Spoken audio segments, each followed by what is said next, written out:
Hi, everyone. Welcome to the Encountering Chinese channel, Festival Edition. The traditional Chinese festival I'm going to introduce today is the Lantern Festival. The Lantern Festival, also known as the Shengyuan Festival, Yuanshao Festival, or Lantern Festival, is celebrated on the 15th day of the first lunar month, marking the first full moon after the Chinese New Year. The festival dates back over 2,000 years to the Qin and Han dynasties. It is said that during the late Qin dynasty, farmers drove away pests in the fields with torches on the 15th day of the lunar month to pray for a good harvest. These rituals were associated with Taoism. During the Eastern Han dynasty, Emperor Ming of Han, a devout Buddhist, ordered the lighting of lamps in the palace on the 15th day of the lunar month to show reverence for Buddhism. This day was historically known as lighting lamps to worship the Buddha. Over time, the custom of hanging lanterns during the Lantern Festival spread to the common people. On the 15th day of the first lunar month, households would decorate with lanterns, and streets would be brightly lit throughout the night. During the early Sui dynasty, the Lantern Festival took its complete form. By the Tang and Song dynasties, the tradition of admiring lanterns during the Lantern Festival became more prosperous. People would create giant lantern wheels, lantern trees, lantern columns, etc., filling the streets and alleys of the city, and this lively atmosphere would last for 5 days. The renowned poet Xin Qiji of the Song dynasty once wrote, 东风夜放花千树 更吹落，星如雨. This describes the countless flower lanterns and fireworks of the Lantern Festival. At that time, people would also hang riddles written on paper under the lanterns, known as lantern riddles, as entertainment during the festival's celebrations. Those who guessed the riddles correctly would receive small rewards. During the Ming Dynasty, the customs of the Lantern Festival became even more diverse, and the festivities lasted for up to 10 days. Although the Qing Dynasty celebrated the Lantern Festival for only 3 days, it remained vibrant and lively. So, what are the legends of the Lantern Festival? The first legend is about Dongfeng Shuo and the maid Yuanshao. According to legend, during the Western Han Dynasty, Emperor Wu of Han had a favorite courtier named Dongfeng Shuo, who was kind-hearted and witty. One winter, after several days of heavy snowfall, Dongfeng Shuo went to the imperial garden to pick plum blossoms for Emperor Wu. Upon arriving, he found a palace maid in tears, seemingly preparing to commit suicide by throwing herself into a well. Dongfeng Shuo rushed to her rescue and asked why she wanted to end her life. The maid, whose name was Yuanshao, explained that she had parents and a younger sister back home. Since coming to the palace, she had been unable to see her family again, and she missed them even more during festivals. Thinking about her inability to care for her elderly parents, she despaired and wanted to end her life. Hearing her plight, Dongfeng Shuo felt sympathetic and promised to help her reunite with her family. One day, Dongfeng Shuo set up a stall in the streets of Chang'an, where many people flocked to seek his fortune-telling services.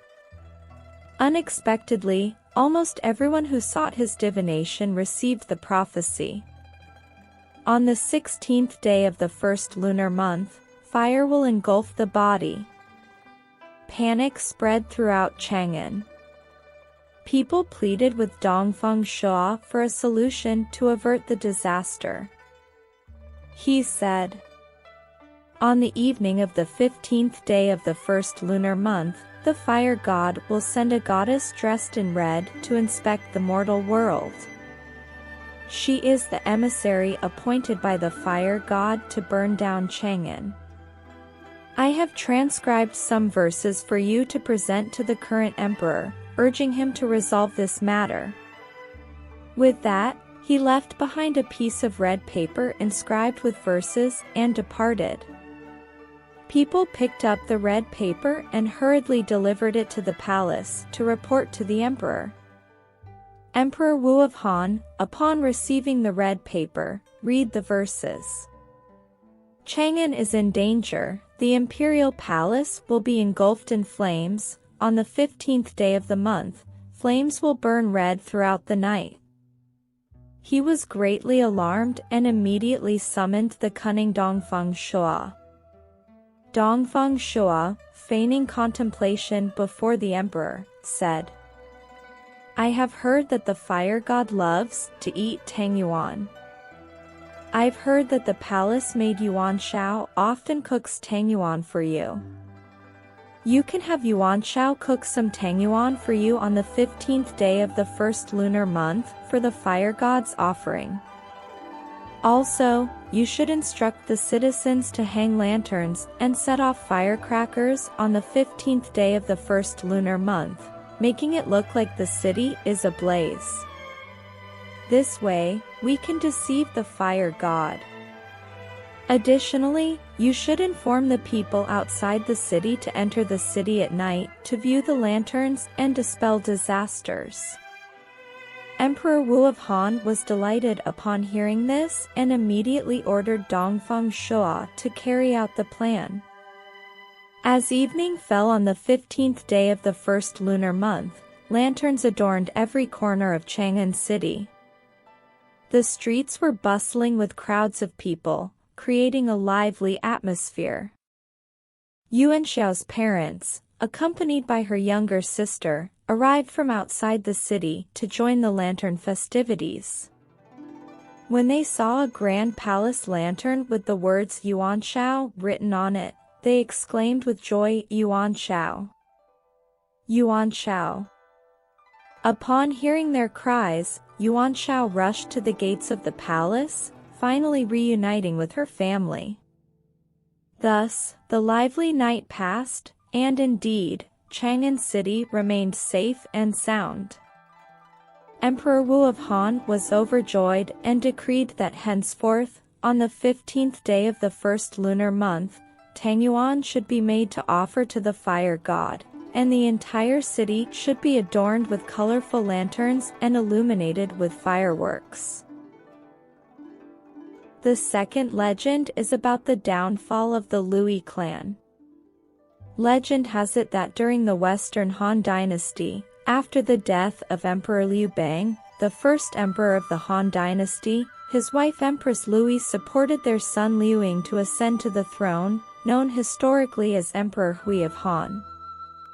However, Emperor Hui was weak-willed and indecisive, allowing power to quickly fall into the hands of the Lui clan.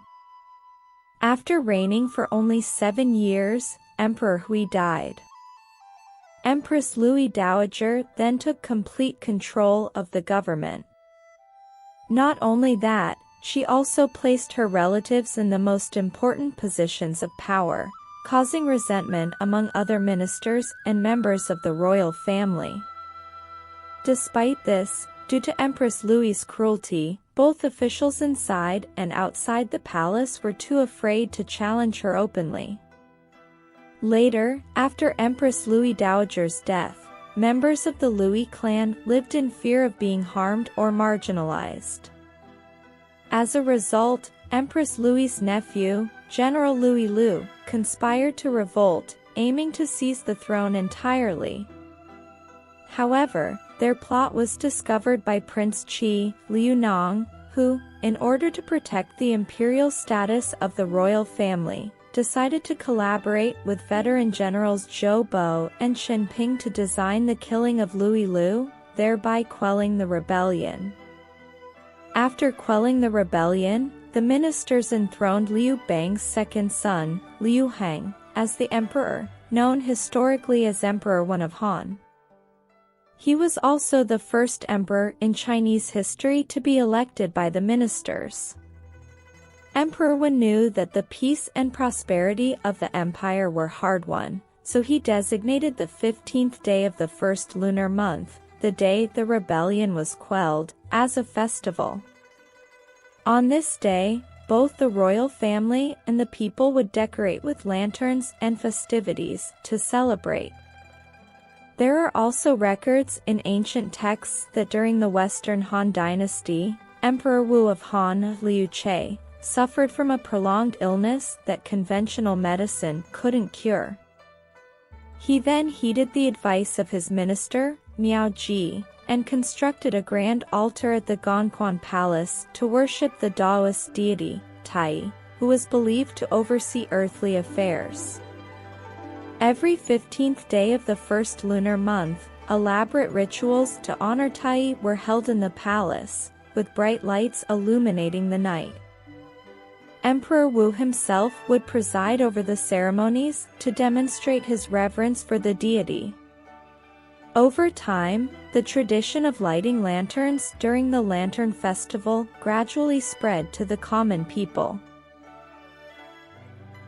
What are some of the customs associated with the Lantern Festival in Chinese folk tradition? The first custom is eating yuan chao. Yuan chao, a traditional food in China, has a long history. During the Song Dynasty, it became popular to eat yuan chao during the Lantern Festival. At that time, it was called floating round balls, and later it was renamed yuan chao, with many merchants also referring to it as yuan bao. Due to the dietary differences between northern and southern China, the taste and texture of yuan chao are also quite different. To distinguish between them, Southerners generally call it tang yuan, while Northerners call it yuan chao. Tang yuan is relatively simple to make, involving wrapping sweet fillings in glutinous rice dough like making dumplings, while yuan chao requires rolling the filling into small pieces, sprinkling them with water, and rolling them in glutinous rice flour in a bamboo sieve while continually sprinkling water to naturally coat them in a layer of glutinous rice flour and form them into round balls. Therefore, northern yuan chao cannot be stored for a long time. The second custom is enjoying lanterns. The Lantern Festival, also known as the Festival of Lights, is a day when lanterns are essential. This tradition originated in the Western Han Dynasty when Emperor Ming of Han embraced Buddhism. A special envoy named Tsai Yin returned from India, informing him that the 15th day of the first lunar month was an auspicious day for attaining enlightenment in Buddhism, and Indian monks would gather to worship the Buddha's relics. Emperor Ming of Han, to promote Buddhism, ordered the lighting of lanterns on this day to demonstrate reverence for the Buddha. This custom gradually spread to the common people. During the Tang Dynasty, the society flourished, with continuous trade and commerce, and the capital, Chang'an, became the largest city in the world. The Lantern Festival during this period was particularly lively. Historical records indicate that during the reign of Emperor Xuanzong of Tang, the lantern market in Chang'an reached an unprecedented scale, with as many as 50,000 lanterns. The lanterns during the Song Dynasty were even more exquisite, with the Lantern Festival becoming increasingly distinctive, and the duration of the Lantern Fair became longer. During the Ming Dynasty, lantern fairs could last for up to 10 days. However, during the Qing Dynasty, when the Manchus ruled the Central Plains, due to differences in ethnic customs, lantern fairs were no longer held in the imperial palace, and the duration of the lantern fair among the common people was shortened to 3 days. The third custom is that the Lantern Festival is also a good opportunity for men and women to meet each other. Those who often watch period dramas may frequently see scenes of encounters between lovers at lantern fairs. In ancient times, due to relatively conservative social norms, young women were generally not allowed to go out freely. However, on the night of the Lantern Festival, they could invite friends to go out together.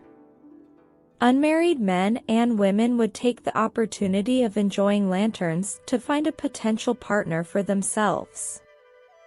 Even those who were already in love would use the lantern fair as an occasion to meet. The great poet of the Song dynasty, Ouyang Xiu, once wrote in his poem, 去年元夜时，花市灯如书，月上柳梢头，人约黄昏后. Similarly, the poet Shin Qiji immortalized a famous line in his lyrics, Green Jade Tablet. 众里寻他千百度，蓦然回首，那人却在灯火阑珊处. The love stories passed down from the Lantern Festival are countless, adding to its romantic allure throughout history. The fourth custom is walking away illnesses, also known as scattering illnesses or crossing bridges. On the night of the Lantern Festival, after dinner, people gather and go out together, walking in pairs, making sure to cross over bridges.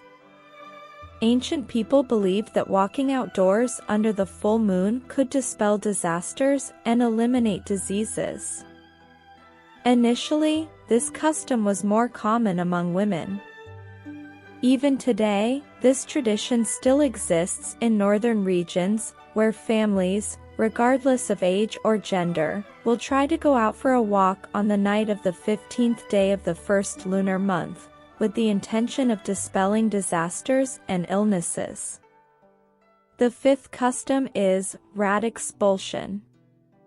This custom originated in the Wei and Jin dynasties and was practiced exclusively by families raising silkworms. Because rats often eat silkworm larvae at night, people would feed them rice porridge on the 15th day of the first lunar month. It is said that by feeding the rats rice porridge on this day, they would refrain from eating the silkworms. People would cook rice porridge and put a layer of meat on top before placing it in areas frequented by rats, while chanting curses to deter them from eating the silkworms again. The last custom is welcoming Zigu. Zigu was originally Lady Qi, the concubine of Emperor Liu Bang. Later, she was cruelly killed by Empress Louis on the night of the 15th day of the first lunar month, inside a toilet. After Lady Qi's death, she became regarded as the toilet goddess in folk beliefs. The toilet goddess was believed to be skilled in divination and knowledgeable in the art of raising silkworms. On the Lantern Festival, people would make straw or cloth effigies of Zigu in human size. When night fell, these effigies would be placed in toilets or pigsties for worship. There are also records in literature suggesting that Zigu was a concubine of the Sui dynasty general Li Jing. Of course, besides these customary activities, there are many folk celebrations held to commemorate the Lantern Festival. These include lion dances, dragon dances, acrobatic performances, and various competitions, all contributing to the festive atmosphere. Many Asian countries also have customs to celebrate the Lantern Festival, each with its own unique traditions. So, what taboos are there on the day of the Lantern Festival? The first taboo is lending money to others. Similar to the tradition during the Little New Year, Lending money is taboo on the Lantern Festival. People believe that lending money on this day may also lend out one's fortune along with it. The second taboo is slaughtering livestock. Although red is considered an auspicious and joyful color in China, blood is associated with inauspiciousness or bad omens. Therefore, slaughtering livestock on a festive day symbolizes financial loss or the onset of illness. The third taboo is speaking inauspicious words. Not only on the Lantern Festival but also on most other holidays, people try to avoid speaking inauspicious or vulgar words. These words not only affect one's mood negatively but may also bring disaster upon oneself. The fourth taboo is losing money or belongings. On the Lantern Festival, it is advisable not to carry too much money or belongings with you. People believe that losing possessions on this day may lead to missing out on opportunities throughout the year. The fifth taboo is wearing black or white clothes. In traditional Chinese beliefs, black and white are often associated with death. Therefore, on any festive occasion, people try to avoid wearing solid black or white clothes. On the Lantern Festival, wearing black or white clothes is believed to hinder the wearer from achieving their wishes. The sixth taboo is washing hair or getting a haircut. Folklore suggests that hair represents wealth, and washing or cutting hair on the Lantern Festival may disrupt one's financial luck for the new year. Additionally, it is believed that it's best not to cut hair for the entire first lunar month, until the second day of the second lunar month. The seventh taboo is visiting places that may affect one's fortune. It is commonly believed that places like graveyards, hospitals, or police stations are filled with pain, illness, and wrongdoing, making them inauspicious. It's best for those with weak health to avoid visiting such places on the Lantern Festival to prevent attracting misfortune and illness. Of course, whether it's legends, customs, or taboos, they all express people's aspirations for a better life. With the passage of time, many customs and taboos have gradually become blurred, so let's listen with reason. Here is the English translation of the poem, Yuan Shao, by Tang Yin, a great painter of the Ming Dynasty. With lanterns but no moon, joy fills the night. With moon but no lanterns, spring is not in sight. In this season, people seem like jade. Lanterns alight, the moon as silver, gently laid. Streets adorned with gems, village maidens stroll. Music and songs resound, as spirits vie for control. Yet if smiles remain hidden, joy's not shown. How can one dispel this delightful moment, unknown? Alright, that's all for today's traditional festival, the Lantern Festival. If you enjoy our channel, please like and subscribe. Feel free to leave comments and share. See you next time.